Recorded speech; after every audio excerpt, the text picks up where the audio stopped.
And we start with the microscopic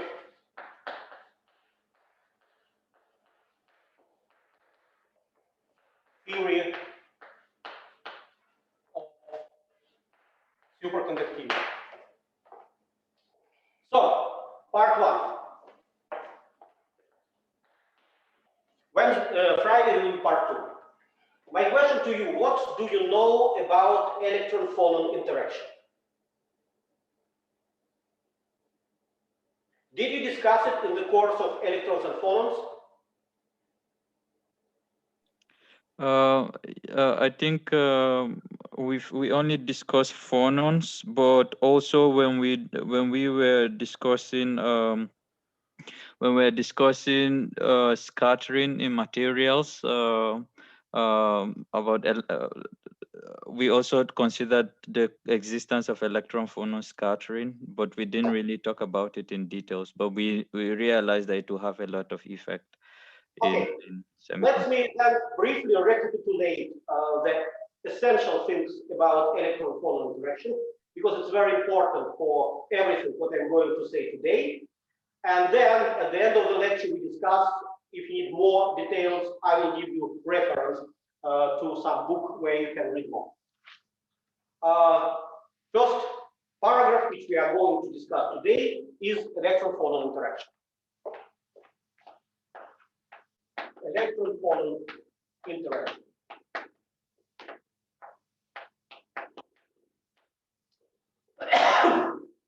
Let's write down the energy related to the interaction of the electron density with a lattice vibration. So I will call it as a delta E. We can write it that this is charge of electron, and then, without losing generality, I will write that we have electron density. So this is the density of electrons, and this is energy. This is not yet Hamiltonian density. So the electron is charged. So then we have some kernel, which is related to the Coulomb interaction between electrons. I will denote this as K, R minus R prime. So we have a density of electrons in the point R. We have something associated with interaction.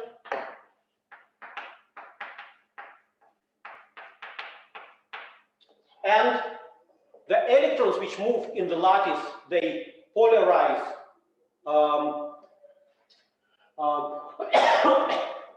polarize ions, and it creates the lattice vibration. So we need to write down, so this is divergence of polarization at the point of R prime. And this is of course integral over dr and dr prime. So this is polarization.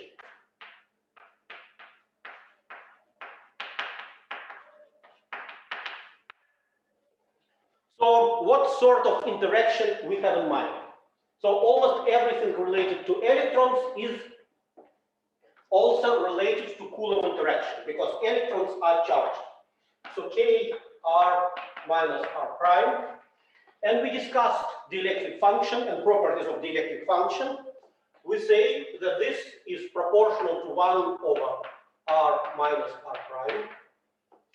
This is Coulomb interaction between electrons if R minus R prime is small compared to Debye radius. We discussed that electron gas at high densities can be considered as weakly interacting, and as a result of weak interaction, as a result of Coulomb interaction between electrons, the Coulomb interaction is screened. However, it's screened on a distances larger than certain scale. We derive that this is a Debye radius. Please look at the lecture number 4 and 5, and you will refresh details. And then for the distances R minus R prime larger than Debye radius, the electron interaction is screened R minus R prime, and this is minus modulus R minus R prime divided by RD. This is a screened Coulomb interaction. If the biradius is sufficiently small, and again, the biradius depends on the density. If we can think about that the biradius is sufficiently small, so this is a smaller of the order of the lattice spacing, then we can consider the kernel associated with the Coulomb interaction as point-like, as a delta function r minus r prime. Again, this is applicable for good metals where you have a high density. Indeed, you have only you have interaction which diverges at r equal to r prime for very short distances, and you have an exponentially suppressed interaction as the distance is larger than that.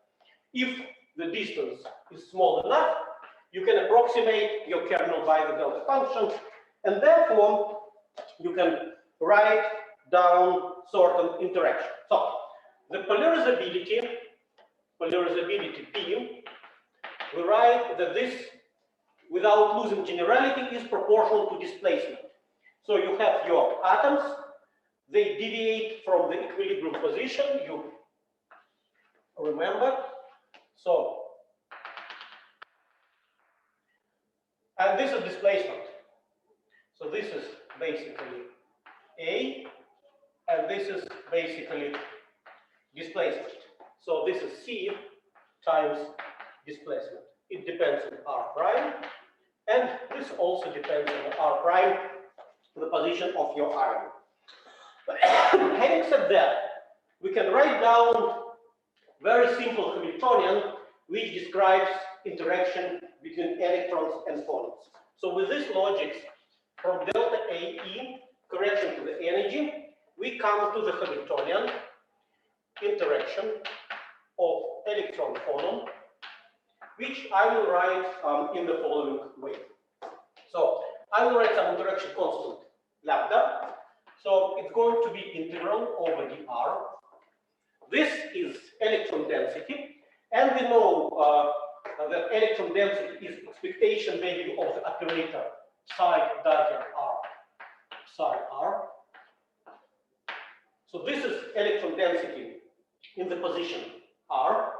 And then, since we have delta functional type interaction, we will write some field of the displacement phi r.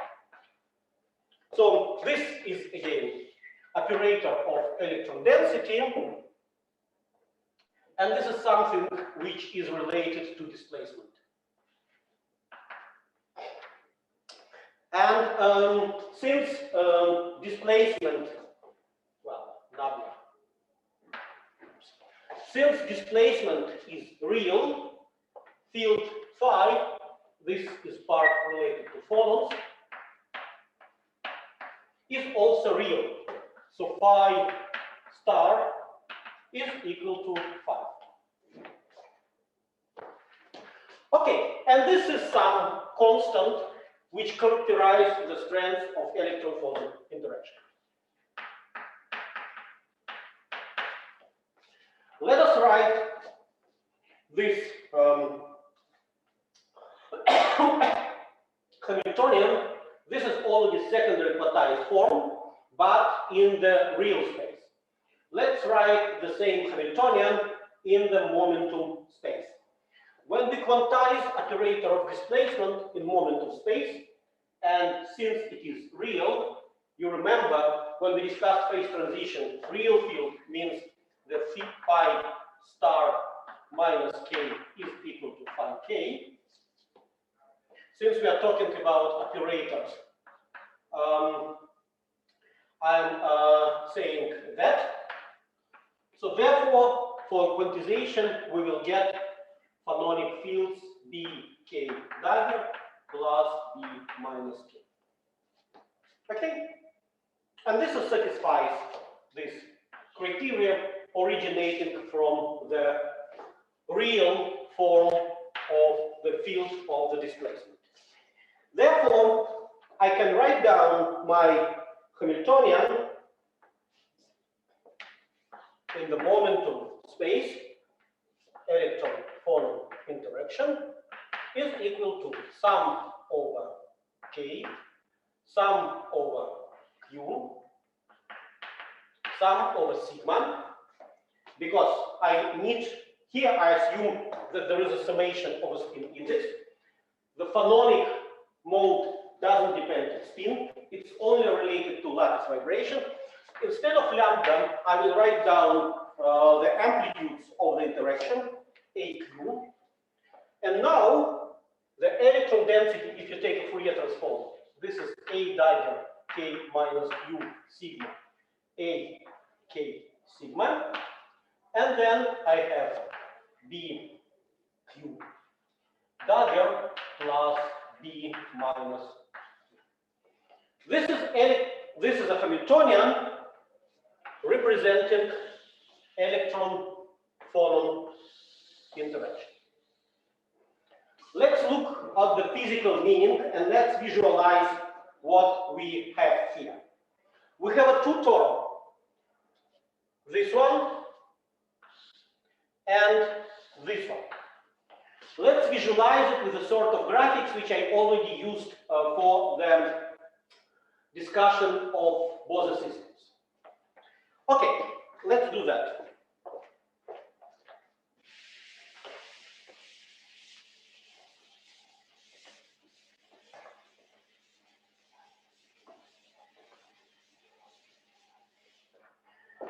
Let's look at the first term.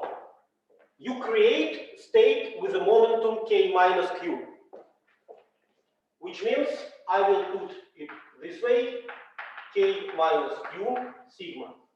You annihilate the state with a momentum K sigma. So this is related to A K sigma, this is A K minus Q sigma. And then you emit phonon with a wave vector Q. This is process number A,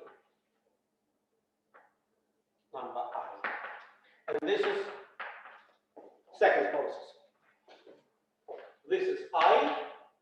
And similarly, the process number 2 is related to annihilation of a state K, creation of a state K sigma, K minus Q sigma, but now you absorb phonon, and you absorb phonon with a momentum minus Q. These are Phonon diagrams, and you see that in each point where three lines meet, you have a conservation of the momentum, you have a conservation of spin, and you have a conservation of energy. Namely, if you look at errors which come in, which gives you total momentum K, and then you take errors which are going out, this is K minus Q and Q, K minus Q plus Q is equal to K. Sigma is conserved because electron-phonon interaction doesn't affect spin, and the same happens for the second sort of the diagram. So the conclusion from this, that electron-phonon interaction is associated with emitting and absorbing phonons. So this is termed by, as I said, A dagger K minus Q sigma, A K sigma, B dagger Q, and this is termed A dagger K minus Q sigma, A K sigma, B minus Q. Now, let's look at the electron-electron interaction mediated by phonons. So one electron scatters to the state K minus Q emits phonon, and another electron, we have a Fermi seed, picks up or absorbs this phonon, and this will be the interaction between electrons mediated by phonons. Again, pictorial view is very useful. What I'm saying is that you take process number 1, this is state K sigma, this is state K minus Q sigma, and this is Q, and you have another electron which has a momentum K1, sigma 1, spin sigma 1. It picks up this phonon and scatters in the state where, as we know, the momentum, energy, and spin is conserved in each point where three lines meet. Therefore, it's going to be K1 plus Q, sigma 1.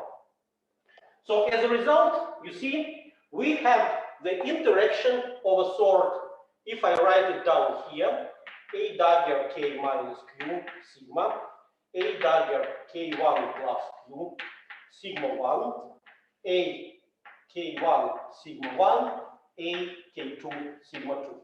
So this, in a second quantized level, is the Hamiltonian, which describes electron-electron interaction mediated by phonons. The same way for the process of second type, I can consider that the electron with a state K sigma absorbs phonon with a momentum minus Q, so it goes to K minus Q sigma, and another electron with a momentum K1 emits this electron and comes to say K1 minus Q sigma 1 sigma 1. So these are two sorts of the processes. It will result in the very same Hamiltonian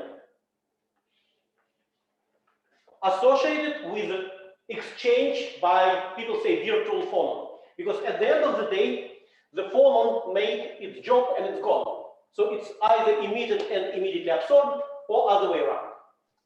Sorry, Okay. Professor. No. Please. Okay. Actually, I don't get the last two processes. I think I missed a point. You see that here we have a process when the electron picks up phonon which comes from somewhere. So in this sense, I'm talking about electron with a momentum K1 and spin sigma 1, which emits the phonon, and the electron which I'm looking for. Of course, the electrons are identical, indistinguishable, picks up. You see that the difference between this and that is in direction of error. So here I have emittance of phonons, and here I have absorption of a phonon. And I need to consider both processes at the same time because my displacement field is real. Okay, good. Having said that, Professor, yes.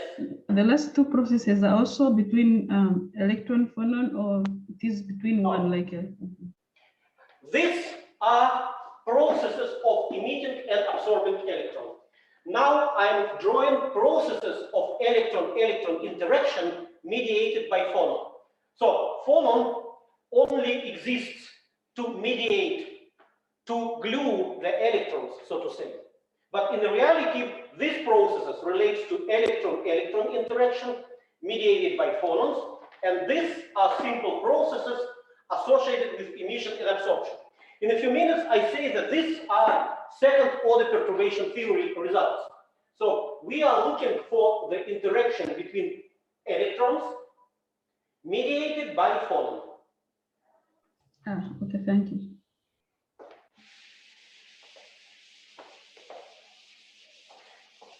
And what I'm going to show you as a first step for the microscopic theory of superconductivity is that under certain conditions, the interaction between electrons mediated by phonon leads to attraction between electrons. Again, the logic is as follows. First three lectures about superconductivity were related to phenomenology. Phenomenology means I said I don't know what is the mechanism. First of all, I don't know what is the superconducting substance. Who is superconducting? I don't know. I'm saying that this is a global wave function, but I don't know who. Second, I said that phenomenologically, from fitting experiment, we know that whoever charge equal to twice the charge of electron, and then it has a mass equal twice mass of electron. Then the goal, the guess is that something which superconducts is related to something which is consisting of two electrons.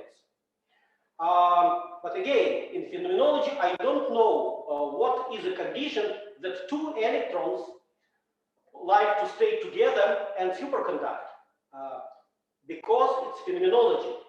The logic of today's lecture is to think what can be possible mechanism which force two electrons to stay together. Let me say it that way, although the most correct theory will be presented on Friday. So what leads to sort of attraction between electrons, which then forms something which is characterized by charge equal to charge twice charge of electron and mass equal to twice mass of electrons. And this is already microscopic theory, because now, from now on, I'm taking care about microscopic mechanism. And as a first step, I'm going to show you that two electrons exchanging by phonon under certain condition attract each other. This is the goal of my derivation, which I'm going to present you now. Okay? And then today, in the second half of today's lecture, we will see that if we assume that there is attraction between two electrons, then they form a bound state. This is the goal for today's lecture. On Friday, I show you that one can write down the Hamiltonian for electrons subject to attraction and show that if the electrons attract each other, then the ground state, the Fermi liquid ground state, is unstable with respect to spontaneous breaking of symmetry associated with the formation of the pairs. And as a result, since ground state changes, the new ground state corresponds to superconductivity. And this is the way we are going to construct the microscopic theory of some superconductivity, which is known as a Barden-Cooper-Schrieffer model. Okay. Good. Hello. Yes. Professor. Yes. Sorry if I ask this question. I don't know if previously we already understand about spontaneous symmetry breaking. Maybe can you explain a bit?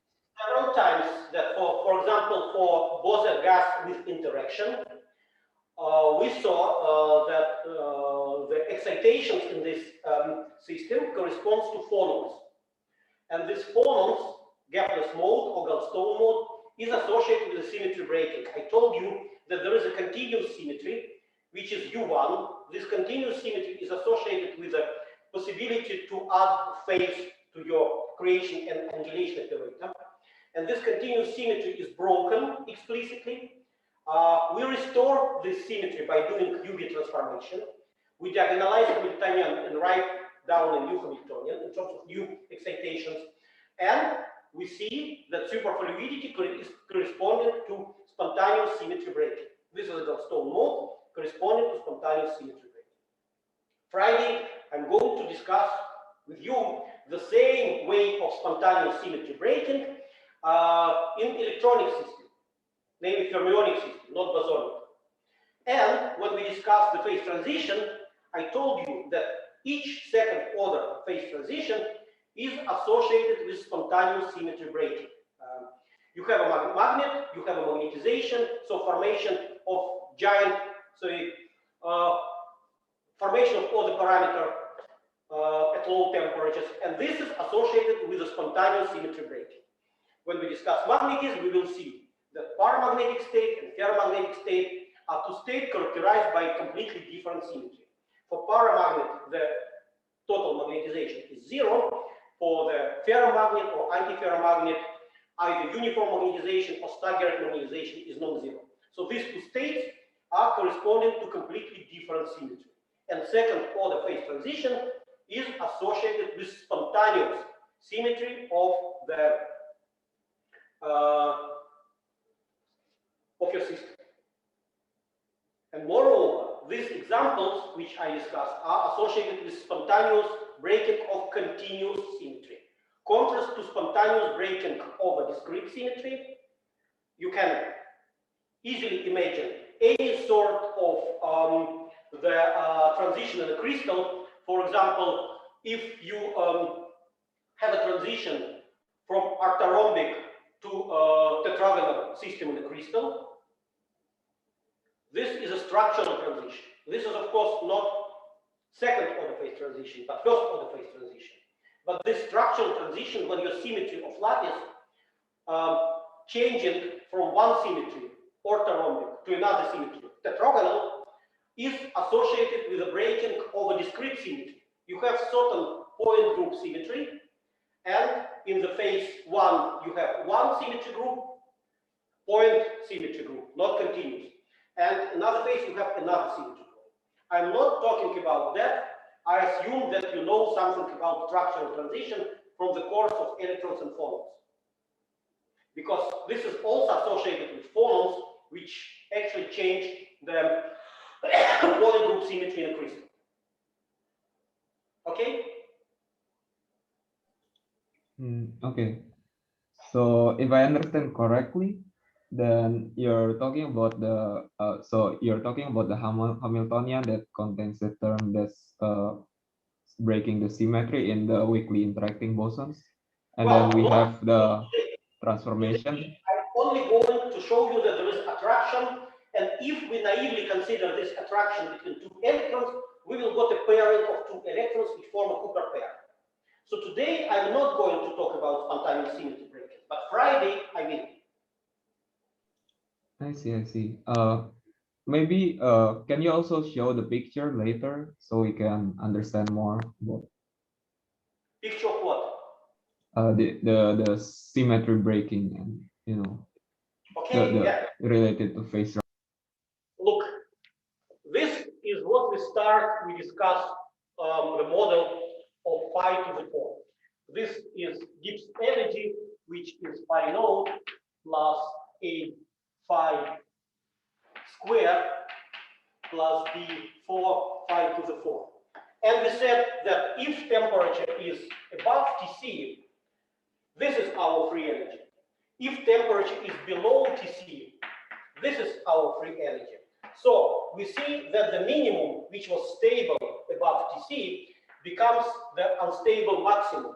And therefore, system runs away to one of the stable minima, corresponding to non-zero order parameter. And this is, in fact, spontaneous symmetry breaking. You're sitting on the top of a hill, you have an infinitesimally small perturbation, and you fall into one of the symmetric minima of your free energy curve.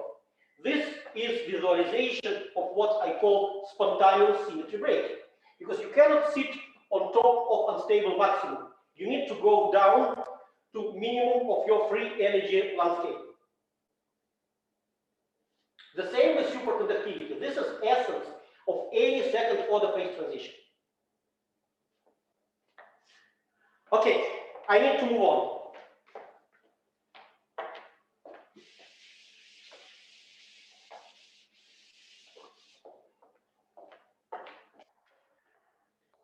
What I'm drawing here is the result of perturbation theory. If we have a perturbation theory, we know we have initial state and final state. Final state, initial state. Or initial state, final state. In the second order, when we compute a correction to the energy, we take sum of all intermediate states S.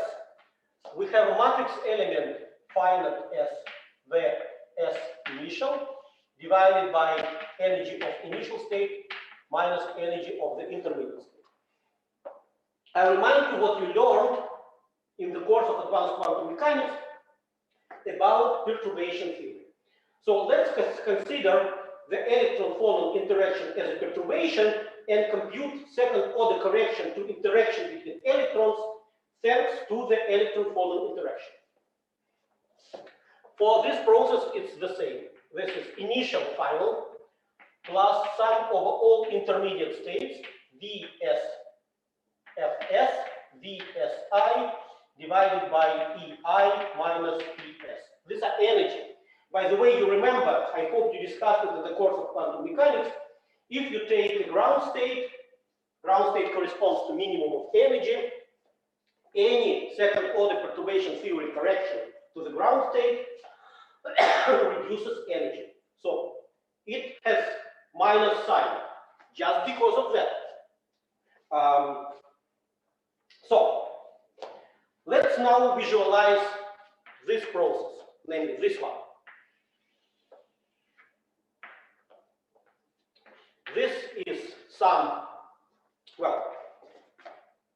of Q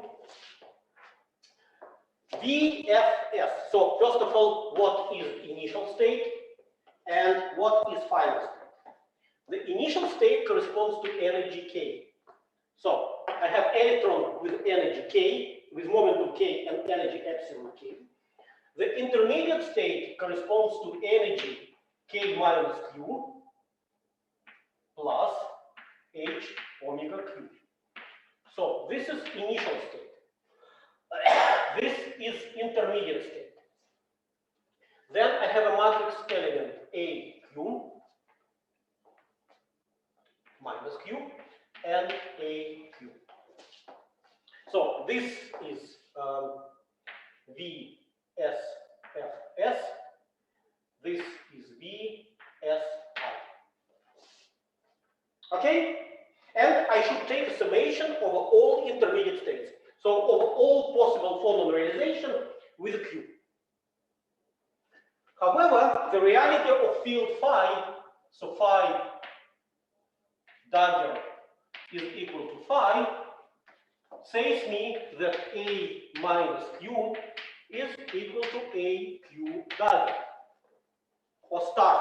These are amplitudes of electron-phonon interaction. Therefore, this process can be written down as sum of Q, AQ modulus square, epsilon K minus epsilon K minus Q plus H omega Q. Second order result of perturbation theory, where I assume the intermediate state containing one phonon. I don't take into account processes with emission or absorption, 2 phonons, 3 phonons, because my electron phonon Hamiltonian, H electron phonon, is equal to sum over Q, A Q, A dagger K minus Q sigma, A K sigma, B dagger Q plus B minus Q. Yeah. Okay. So now for the second type process, we also sum over Q. We have A minus AQ, A minus Q here. So the initial state before electron emits phonon is epsilon K1 minus epsilon K1 plus Q plus H omega Q. This is intermediate state. However, I would like to rewrite my Hamiltonian in the very same form as here. Therefore, I need to take into account the energy conservation. The energy conservation tells me that epsilon K, incoming energy, and plus epsilon K1,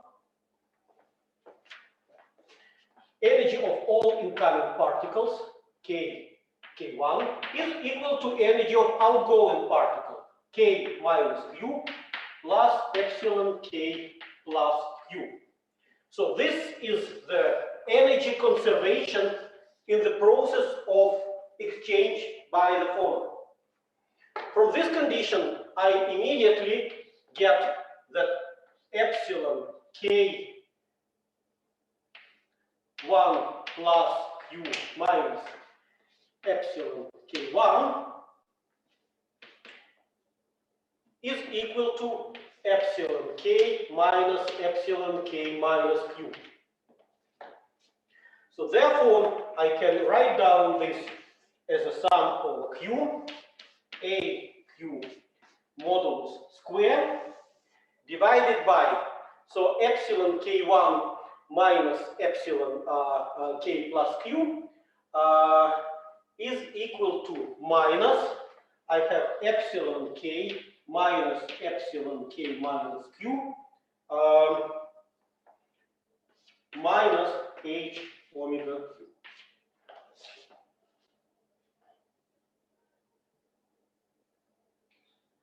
Sorry. Am I right? Yeah. I took sign minus. This is why I get minus q. And I wrote epsilon k1 minus epsilon k1 plus q is equal to minus epsilon k plus epsilon k minus q. You can see that this is identical. So I have two processes of emission and absorption, and I can sum them up. Okay?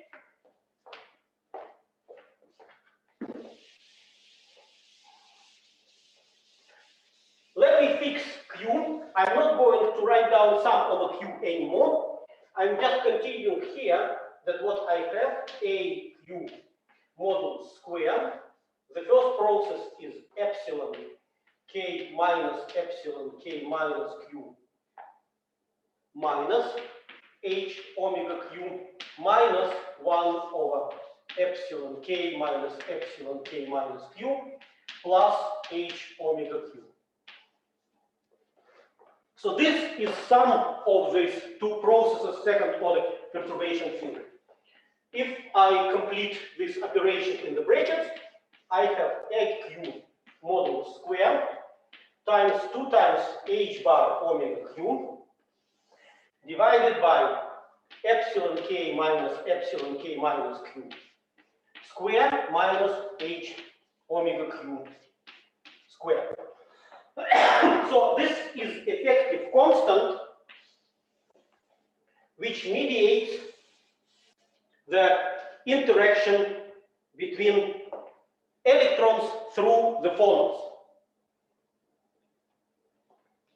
You understand what I did? Just to be absolutely sure.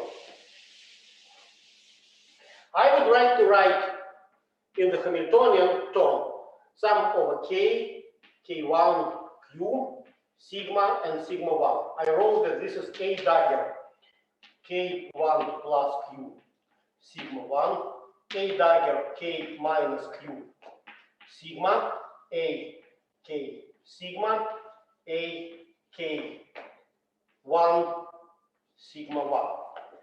So this is the 4 electron interacting Hamiltonian, and here I have some uq, the interaction of uq. So this uq is equal to what I computed here as a result of second order perturbation theory. And let's now consider two electrons being on the vicinity of Fermi surface. So this is a Fermi surface. I'm considering two electrons. If these electrons are close enough to the Fermi surface, namely, if I consider these electrons satisfying the condition epsilon k minus q modulus smaller than h omega q, and without losing generality, I will consider sort of Einstein phonon corresponding or optical phonon characterized by Debye frequency. You know that Debye frequency, typical Debye frequency of the order of room temperature, like 200 Kelvin. So if I consider very small vicinity of my Fermi surface, I even make the inequality stronger, then I can drop this term because this is a condition, and then my interaction uq is equal to minus aq modulus square divided by h omega Debye. And you see that this interaction is negative. Therefore, what I'm saying is that two electrons very close to the Fermi surface exchanged by phonon, so exchanged by quantum of lattice vibration, are subject of attraction. This is attractive interaction. And this is what I just derived to do. So the electron being close to the Fermi surface, exchanging the quantum of lattice vibration, attract each other. And this is very important conclusion. Let's now take this electron-phonon interaction and attraction, which is guaranteed by electron-phonon interaction, for granted, and see some consequences of this attraction between electrons mediated by phonon. You may ask me immediately, and what happens with the direct Coulomb interaction? Because I first wrote term VIF, and this was direct Coulomb interaction between electrons, and we know that direct Coulomb interaction between electrons is repulsive. So what happens to that? This is a very good question, which basically tells us that not all metals should be superconducting at the end of the day. And this is what really happens in the reality. So there is some condition which is saying for which system Coulomb interaction, direct Coulomb interaction bigger, for which systems is smaller. But I'm going to discuss this condition when we have a conclusion about a strongly correlated system and superconductivity. The theory of simultaneous taking into account Coulomb and electron phonon interaction goes far beyond of the course. So from now on, I'm considering the situation where, due to some reasons, direct Coulomb interaction is smaller than electron phonon interaction. But anyway, I'm talking about very small vicinity of the Fermi surface, and as a result, I will consider only attractive part. Good. Now I'm going to solve two-body problem and show you that two electrons with attraction leads to formation of the bound state, and this bound state is known as a Cooper pair. Good. What else I want to say you here? Probably nothing. Any questions? Yeah, I have a question. Yeah. So, why are we doing when we are taking the ground like Fermi liquid theory? Because I mean, we are doing all these calculations with fuzzy particles, but in BCS theory, the ground state is different from Fermi liquid, right? This is what I'm going to show you on Friday, that the real superconducting transition corresponds to instability of the ground state with respect of formation of the Cooper pair. But as intermediate step for showing it, I first demonstrate that there is attraction between electrons. And if there is no attraction, there is no way to get pairing. So attraction is a very important part of the pairing. Then I show you what naive theory gives, and naive theory is a Cooper pairing theory, and Leon Cooper is one of three gentlemen, namely Bardeen, Cooper, and Schrader, who actually derived complete theory of superconductivity, and Cooper pairing is part of it. Although what I'm going to say here, is not truly correct. In reality, there is no bound state. We discussed it on Friday. In reality, there is instability of the ground state, Fermi liquid state. And still, the arguments which quantitative arguments which I'm going to present here, and qualitative arguments as well, will be very transparent to show you what happens with electrons subject to attraction. And in fact, the result which we are getting today will be almost exact result which we are going to get on Friday, without construction of any many-body theory, but just consider a two-body problem of two electron subject of attraction. But you're right.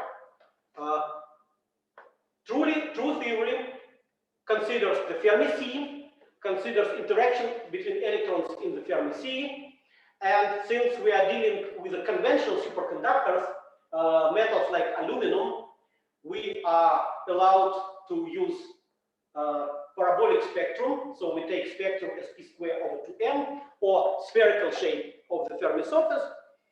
And we are going to solve a simple problem as it is, while for some strongly correlated metals where the Fermi surface is far from being spherical, where there is anisotropy in different direction, and many other factors which people need to take into account in order to construct the superconducting state for certain real material. Today we are going to discuss very general arguments. Okay. Thanks. I will call it as a new paragraph, and I will call it Cooper pairing.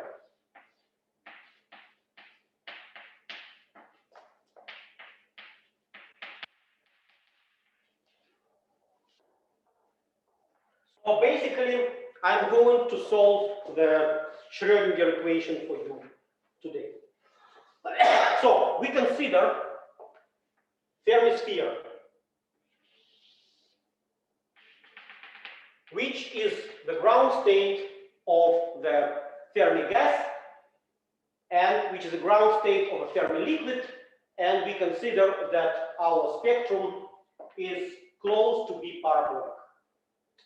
I will consider, first of all, these two electrons, and electrons have charge and spin, being seated on the diameter, so such a way that the momentum of center of mass, I come to it later, is equal to 0. However, since I have a spin, there are two possible configurations.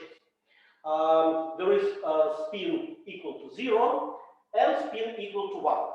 I remind you, if we have two electrons with a spin 1 and spin 2, then S1 plus S2 is equal to square, is equal to S1 square plus S2 square plus 2 S1 times S2.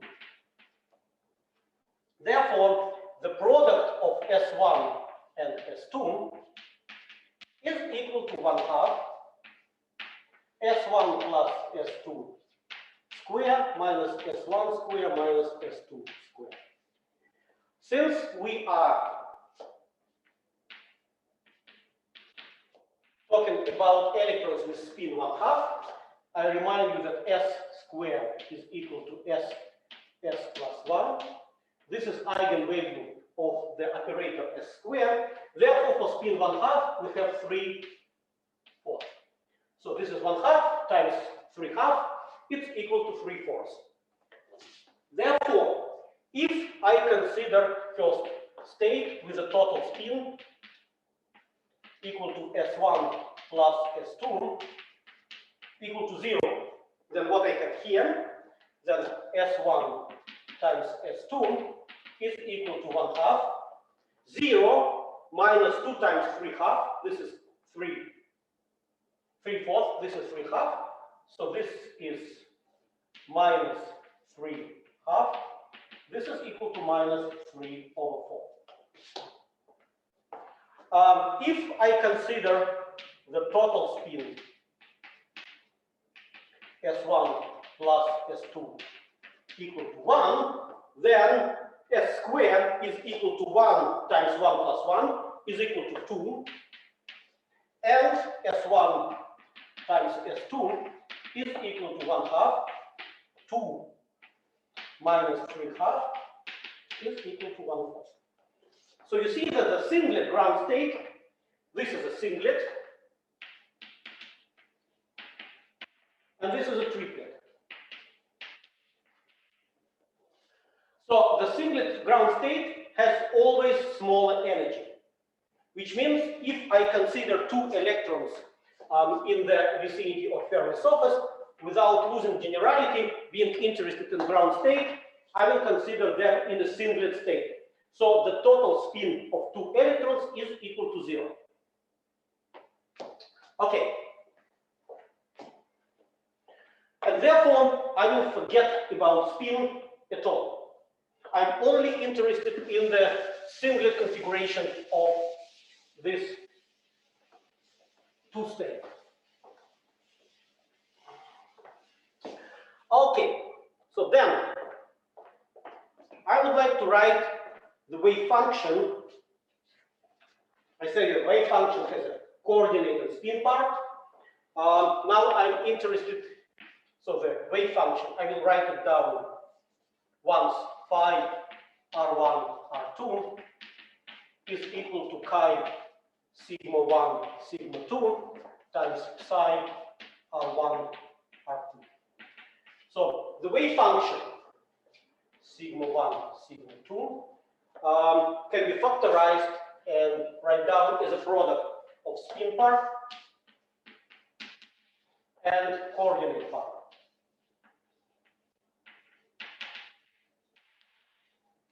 And since we have a Pauli principle, we are saying that this is a ground state. The ground state energy wave function should be antisymmetric.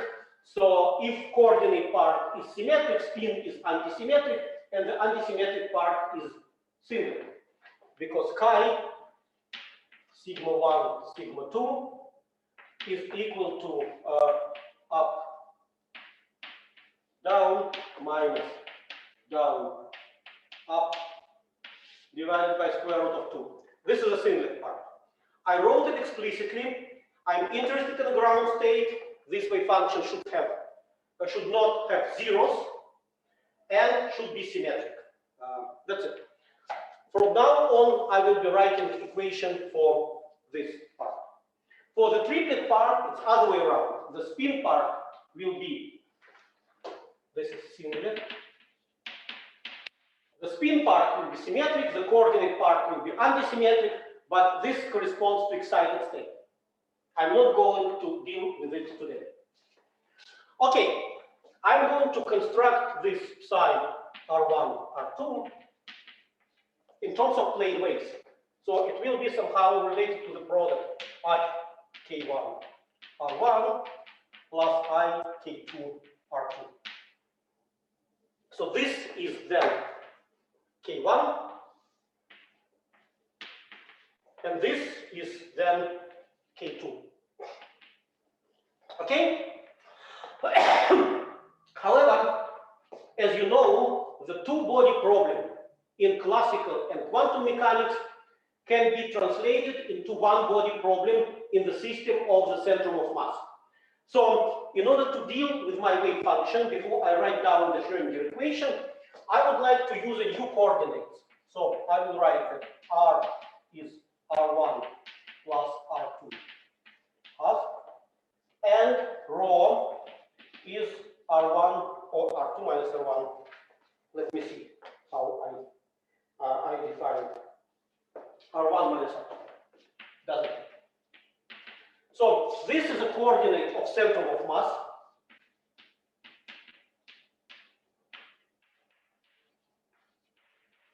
And this is a relative motion.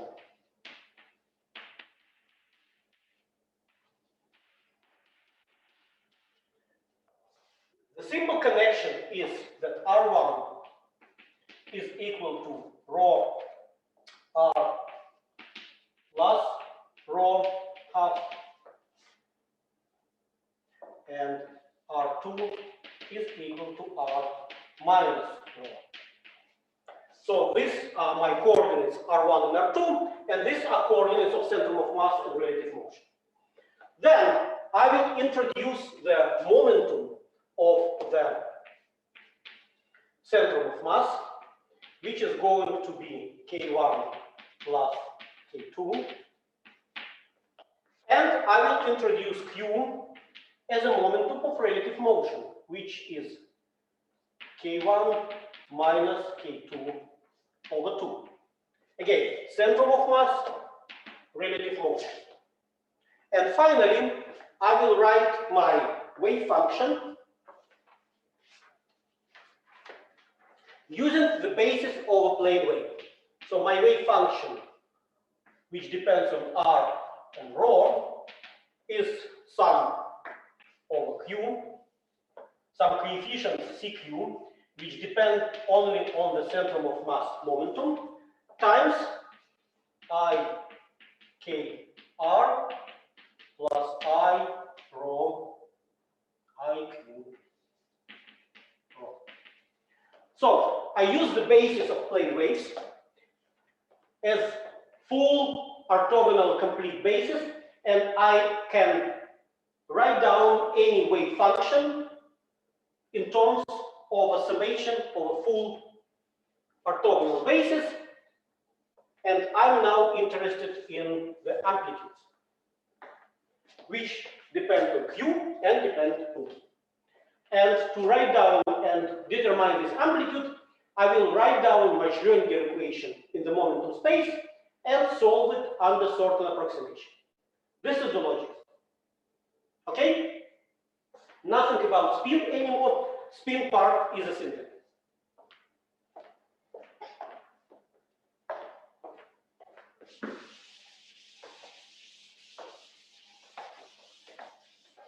And coordinates of centrum of mass and relative motion allow me to reduce two-body problem to one-body problem,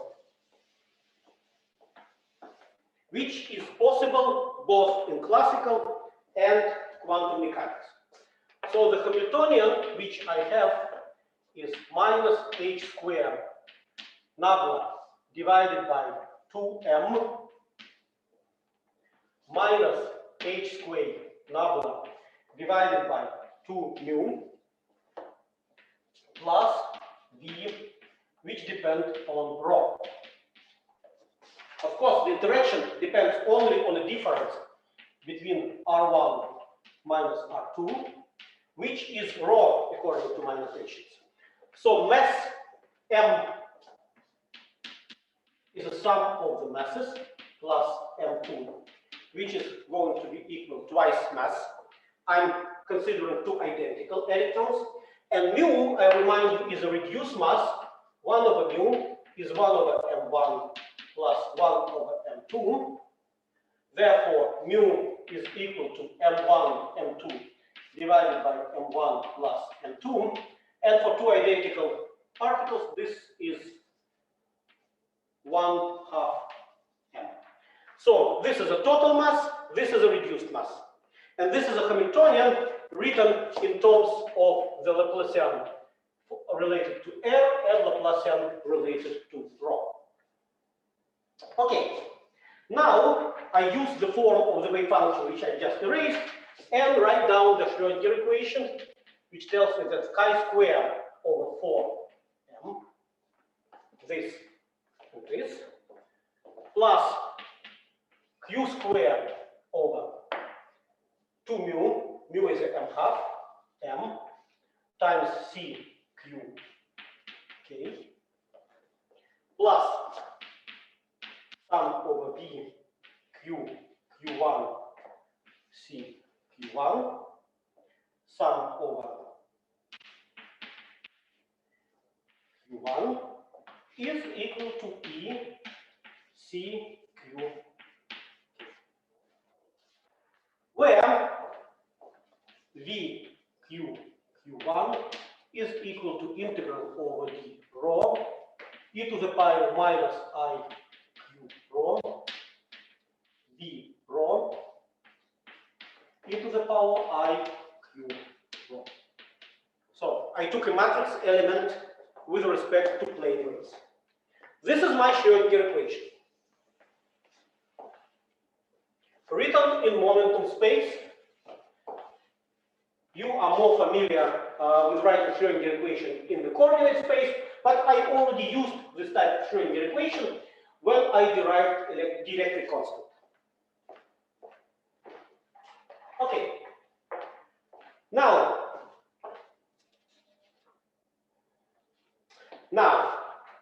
let's consider that my interaction V Q Q1 is equal to minus V naught if I satisfy this condition and 0 otherwise. And the condition star reads that modulus epsilon q1 minus epsilon q1 is much smaller than h omega d. Okay? So this is my model interaction when I approximate the interaction between electrons by attractive part. And therefore, I consider all this very thin nutshell in the vicinity of the spherical Fermi cells. Good. If I do that, I collect this term and that term and formally write down that CQ is equal to minus plus V naught divided by K squared over 4m plus Q squared over m minus Q. And I have sum over Q1, C, Q1. Correct? This is a formal resolution of this equation. And I took into account this term because I assume that it's non-zero only when this condition is fulfilled. So now, in order to solve this equation, I will take a summation over Q on the right-hand side and the left-hand side. You may rewrite it, I will write it here. Sum over Q and sum over Q. You see that Q is the index of summation. So this is just a number. I can cancel out this and that. And as a result, I have equation that 1 is equal to modulus V naught sum over Q 1 over K squared over 4m plus Q squared over m minus energy.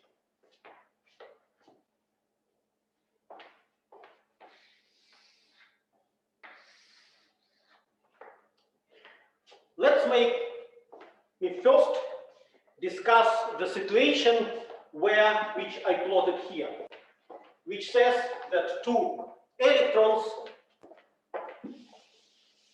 are on a diameter of the sphere. I will replot more generic situation. So if one electron is here and one electron is there. So this is K1, this is K2. I need to complete parallelogram. So then this is a vector K, and this is a vector Q. 2. Okay? So this is a situation where two electrons, namely Cooper pair, are not on a diameter. In this situation, which I plot here, K is equal to 0, so the centrum of Cooper pair doesn't move, and therefore, since K is equal to K1 plus K2, it means that K2 is equal to minus K1. And this is precisely what is plotted here. This is a situation where K is not equal to 0. I will comment about it at the end of my lecture. Okay? From now on, I'm interested in the situation where the centrum of mass of Cooper pair is not moving. So the momentum of centrum of mass is 0.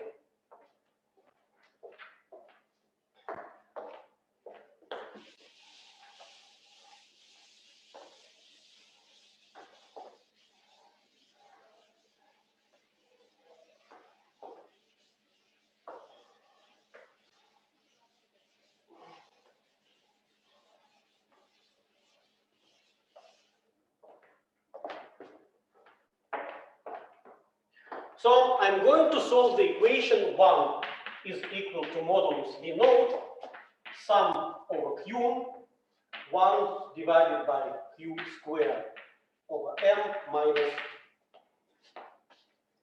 To solve this equation, I assume that Q is equal to Kf plus delta Q.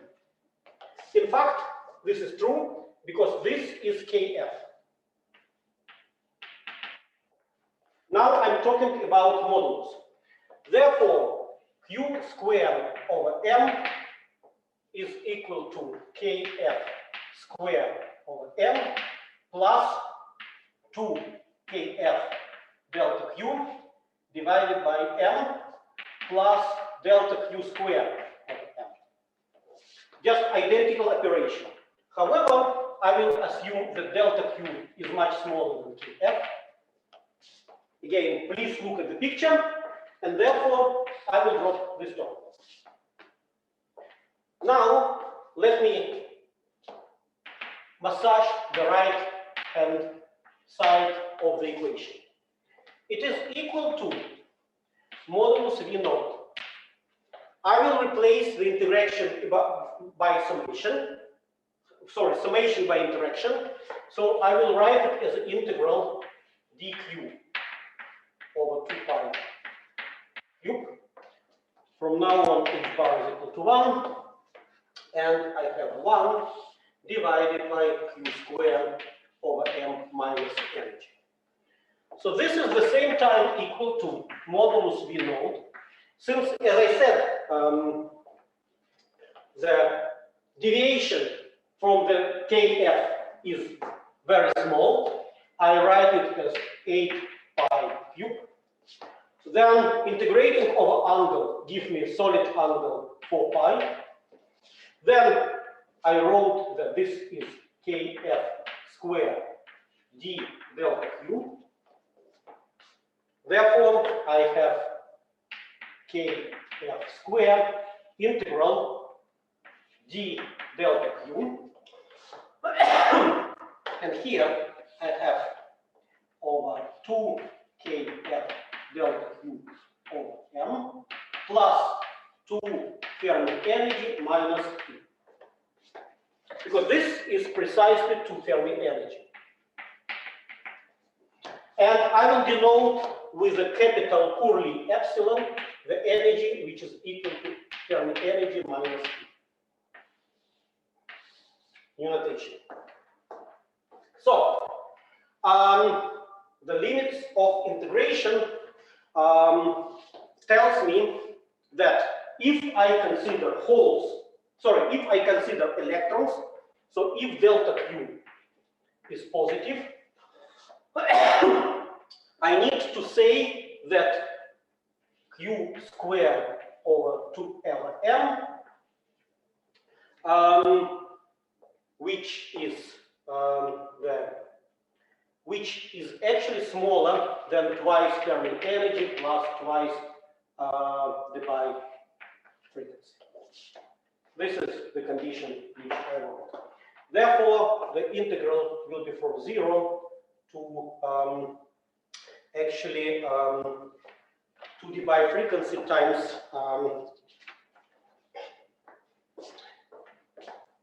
m omega d pi divided by k.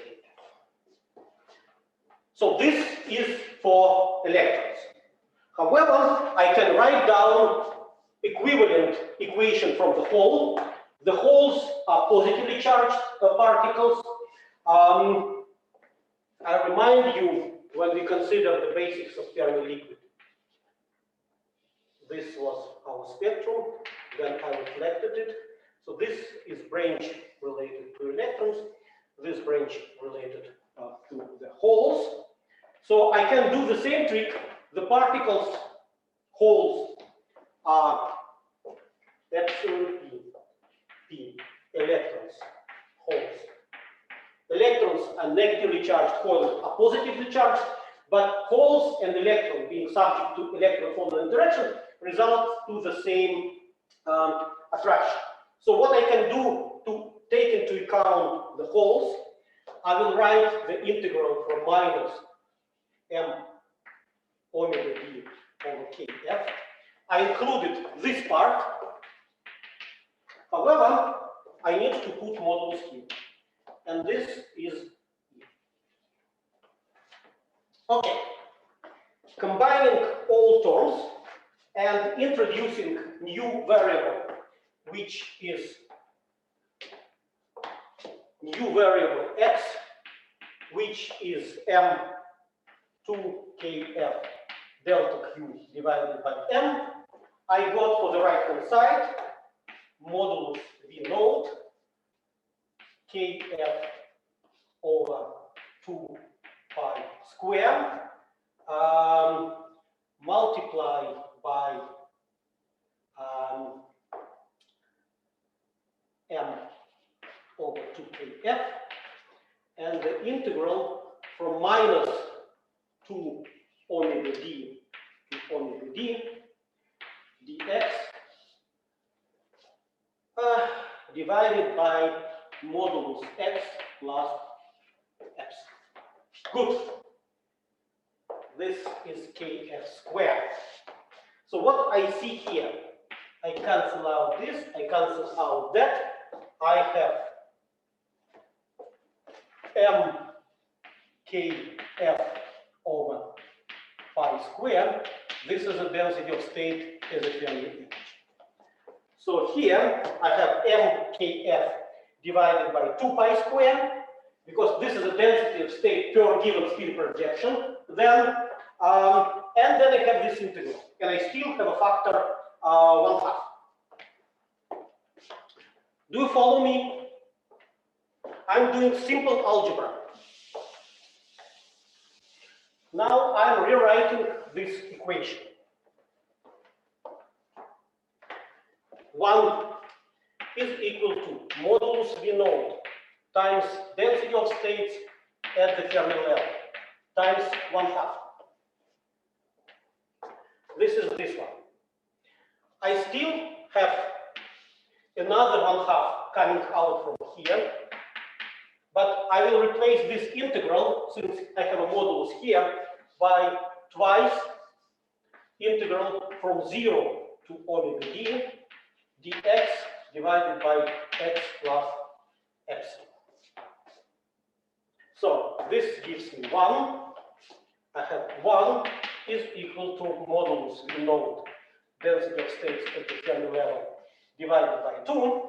And now I compute this integral. This integral gives me simple logarithm. So there is a logarithm 2 omega d plus epsilon curly divided by epsilon curly. Okay, good. If I assume for the moment as a conjecture that epsilon curly is much smaller than the bifrequency, I can drop epsilon curly here. Therefore, I'm getting that epsilon curly is equal to twice the bifrequency exponent to the power minus 2 divided by modulus V naught density of state at the Fermi. So I obtained a remarkable result. First of all, I obtained that there is a bound state. Why there is a bound state? Because epsilon, what I obtained, is positive. I got a positive epsilon, and positive epsilon means that 2 Fermi energy minus E is bigger than 0, and therefore E, my energy, is smaller than twice of a Fermi energy. So naively, the energy of these 2 electrons without interaction is a twice of Fermi energy. However, I obtain that the energy is smaller than twice the Fermi energy. Therefore, I have a bound state.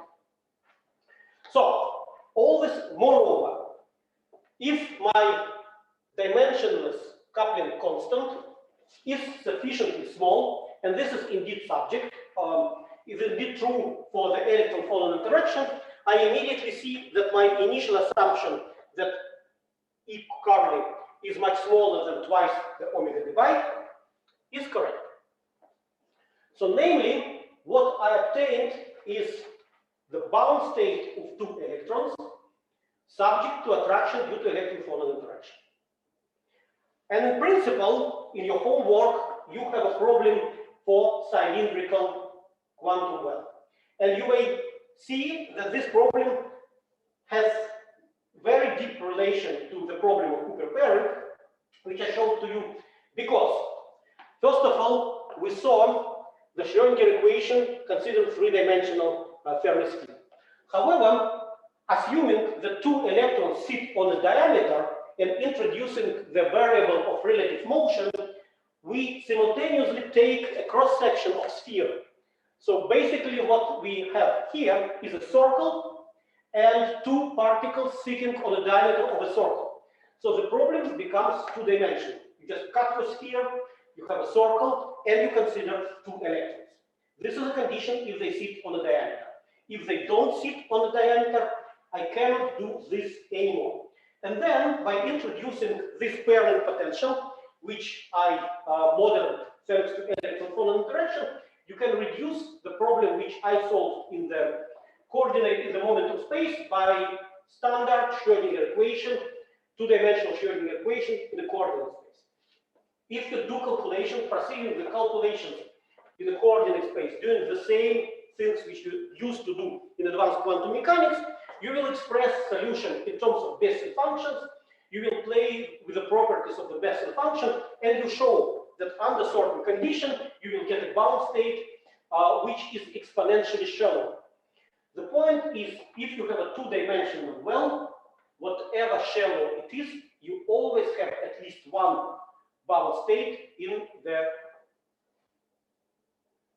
well. It is not true for three-dimensional case, because you know that if you take a rectangular well and the well is sufficiently shallow, you will not get bound states.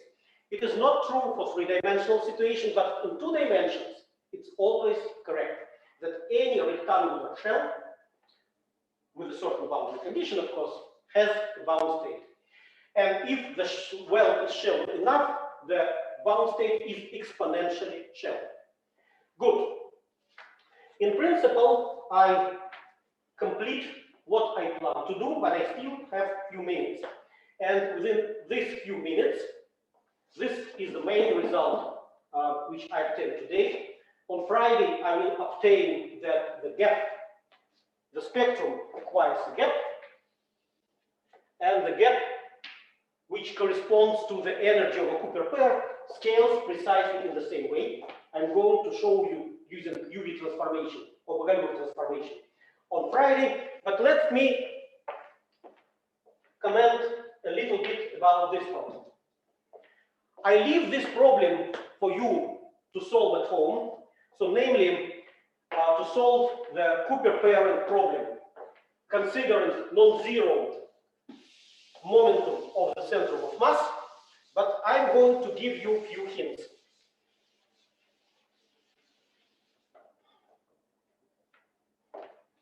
And show how this answer should be derived. So first of all, you have a certain angle between your Q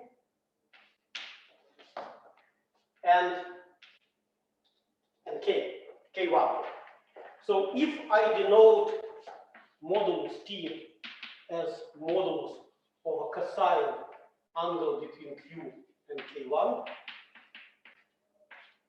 you then need to integrate over these angles. Therefore, when you write down the integrals, which I wrote, you need to integrate it from delta Q minimum and delta Q maximum. If you do that, your equation, which is written here, is going to be modified in the following way.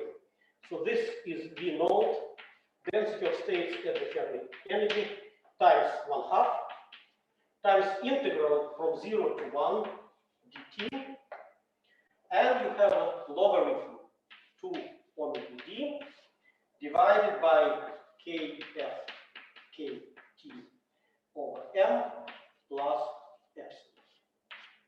So, indeed, if I consider k capital equal to 0, this term is gone. I got this part. and the integral over dt simply gives me 1, nothing else. However, with this equation, which I welcome you to obtain yourself, we can consider yet another situation, namely condition where E becomes to 0. So when the bound state disappears, and the bound state disappears not because of the property of the well, but because your Cooper pair moves. And moving of Cooper pair means applying external electric field, and therefore it corresponds to certain current through the system. I told you that magnetic field destroys the superconducting state, and the current running through the superconductor also destroys it. So the superconductors can sustain current until certain critical value. And this exercise allows you to identify the critical current, which corresponds to the situation where the bound state is destroyed, just 0. So you compute this integral, and by computing this integral, you obtain that the critical velocity, which is kf, k critical divided by m, is of the order of 0 divided by k,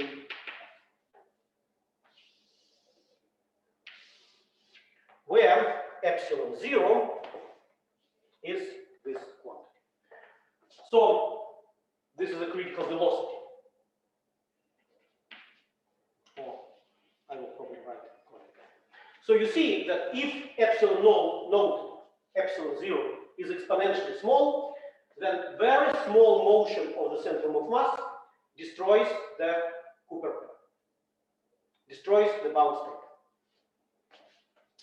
Okay, that's basically all what I planned to tell you today. Summarizing, we considered electron-phonon interaction and realized that it results in attraction if we consider 2 electrons in the vicinity of Fermi source. And then, thanks to this attraction, we found that 2 electrons form a bound state, which is a singlet pair. And this is precisely what we need. We need bound state of 2 electrons, therefore it corresponds to charge equal to twice charge of electron.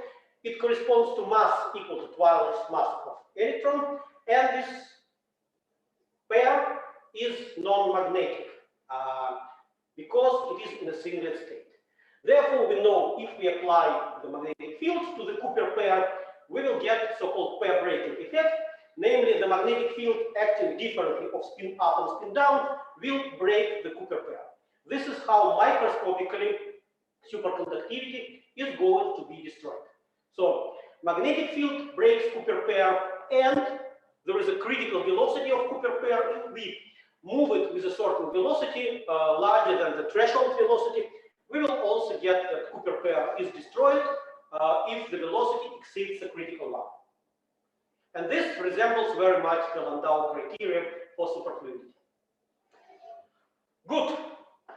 Any questions?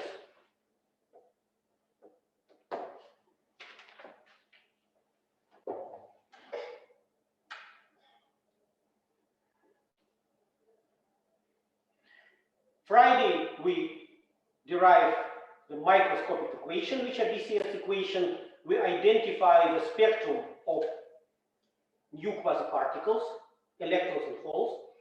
We will find out that the spectrum is gapped, and we will find that the gap is the order parameter, which is then related to the wave function, being order parameter in Binkel-Condal theory. We consider the density of states for new quasiparticles, and we prepare everything for the tutorial when you will discuss with Andrei how the quasiparticles with the new spectrum will behave from the point of view of thermodynamics. So what is the entropy, what is the specific heat, what is the energy, and so on and so forth. And then this will be the last part of superconductivity, and next week on Wednesday we start the last chapter, which is a chapter of magnetism, and this is the last chapter of the course. Good. In principle, after my today lecture, you are able to solve everything in your homework except things related to the chapter of magnetism.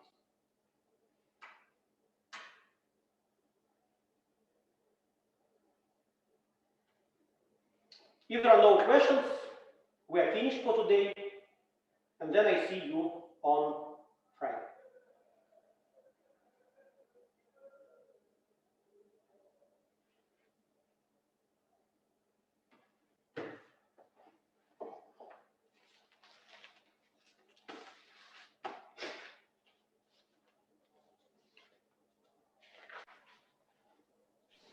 By the way, Professor?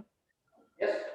Yeah, the assignment, must it be when we can only send it when we solve all the equations, or can we send sure. them in bits? The deadline for homework is March 9th. Okay, so it has to only be complete solution, not in bits. Sorry? I mean, the assignment, we can only send them in completely, but not in bits. Like maybe if I solve question 1, To get it all together, it will also optimize my work. Yes, I would prefer to get everything in one file. Okay, okay. Thank you. Any more questions? Please think about the question which I asked you at the beginning of my lecture concerning the modality, if we will be allowed to resume in-person lectures. And I'm expecting your collective opinion by Friday, by beginning of my lecture on Friday. Okay. Okay, thank you. Thank you.